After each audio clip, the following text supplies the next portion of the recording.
Welcome to Fertile Minds. My name is Dr. Warren Kennedy and I'm a fertility specialist at TasIVF. Today I wanted to talk to you a bit about pelvic pain and more specifically chronic pelvic pain. 1 in 5 women have chronic pelvic pain. 1 in 6 couples have difficulty conceiving. So we end up seeing a lot of patients with chronic pelvic pain at our fertility clinics.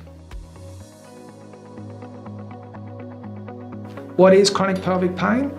Chronic pelvic pain is pain that you've had in your pelvis for 6 months or more. Some people would argue that it's only 3 months before you start seeing changes. Pain is a useful symptom. If you're walking across the lounge room floor and you step on a piece of Lego, a pain sensation goes up the nerve in your leg to your spinal cord.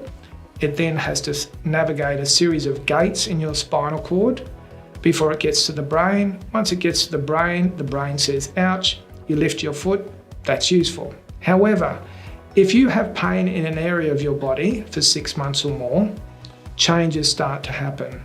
The nerves start to change, the muscles start to change. The first thing that happens is that the nerve in your leg, for example, will start to become more sensitive. The gates in your spinal cord will start to open up. And the area of your brain that analyses the pain information, you would think it would get used to the pain. It would adapt to the pain. But in fact, it becomes more and more sensitive. So you have a very sensitive nerve, a pain superhighway going up your spinal cord, and then a very sensitive brain. It's like taking your pain volume and turning up the dial. This process is called central sensitization. If it's going really strongly, then things that shouldn't even feel painful start to feel painful. The other changes that happen are to the muscles in that area of your body. And I'll give you an example of having a back injury. So if you slip a disc in your back, one of the things that first happens is that the muscles in that area will contract. They're trying to stop the area from moving. That should be helpful. But the problem is sometimes those contractions turn into spasm, and spasm in muscles is very painful. It's often more painful than the original injury and can go on long after the original injury is healed. The same thing happens in your pelvis. So what can we do about this? In the past, we would use the medical model for trying to treat these issues. We would try some medications, we would do some surgery.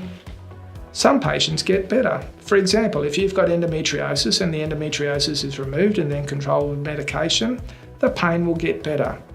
But sometimes the pain does not get better.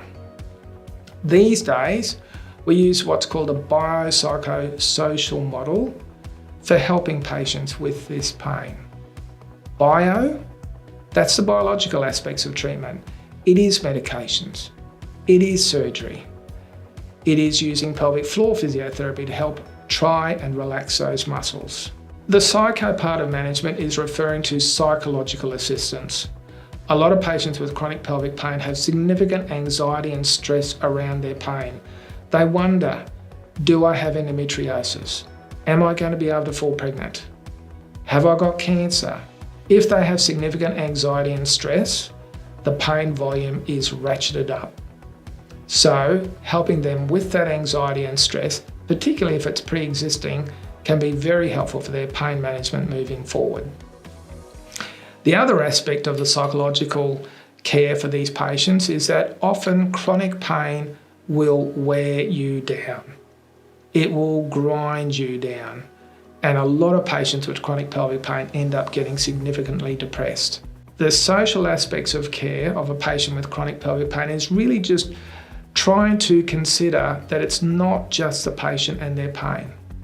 It's the patient and their pain and their partner, the patient, the pain and their job, their friends, family, everyone gets involved.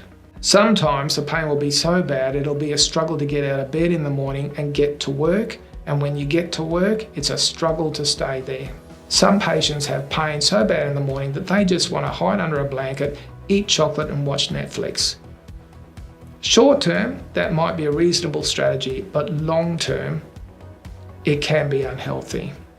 I hope this information has been valuable to you.